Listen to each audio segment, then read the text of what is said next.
ஆன்லைனில் சாமந்தி சீட்ஸு 20 ரூபாய்க்கு வாங்கியிருந்தாங்க. ஒரு பாக்கெட்டே 20 ரூபா தான். ஆனால் கலர் கலராக பூக்குன்னு சொல்லியிருந்தாங்க. மல்டி கலர்ஸ்ன்னு சொல்லியிருந்தாங்க. சரி 20 ரூபாய்ன்னு சொல்லிட்டு நானும் வாங்கிட்டேங்க. இது கீழே பார்த்தீங்கன்னா இதோட முளைப்பு திறன் நல்லாவே இருந்தது. ஆனால் இதோட தலைகள் பார்த்தீங்கன்னா ஃபஸ்ட்டு ஸ்டார்டிங்கில் பார்த்தீங்கன்னா செவந்தி இலைகள் மாதிரி தான் இருந்தது. ஆனால் கொஞ்சம் பெருசாக பார்த்தீங்கன்னா வேறு மாதிரி ஆயிடுச்சு.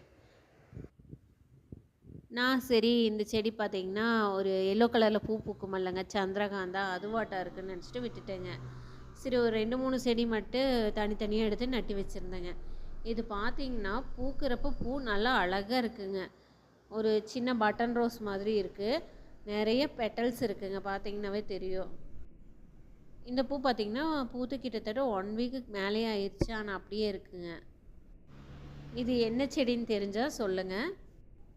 இனி பூக்கிறது வேறு கலர் பூத்துதுன்னா நான் அப்டேட் பண்ணுறேங்க. இது பார்த்திங்கன்னா ஒரு செடியில் ஒரு பூ தான் இருக்குது. ஆனால் பக்கத்தில் பார்த்திங்கன்னா 2 பட்ஸ் இருக்குது. ஆன்லைனில் வாங்குகிற ஒரு சில இது இப்படி தான் ஆகுதுங்க.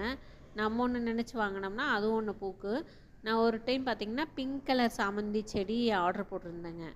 அது வந்து பூக்கியில் பார்த்திங்கன்னா எனக்கு ஒரு ஒயிட் கலர் மாதிரி பூத்துது. இது சாமந்தி பூ செடி இல்லைன்னு சொல்லிட்டு சும்மா நட்டு மட்டும் வச்சேங்க. எந்த பராமரிப்புமே பண்ணல. ஆனாலும் இந்த பூ ரொம்ப அழகாக இருக்குது. நிறைய மல்டிபிள் பெட்டல்ஸ் இருக்குது, பார்த்தீங்கன்னா தெரியும். தேங்க்யூ.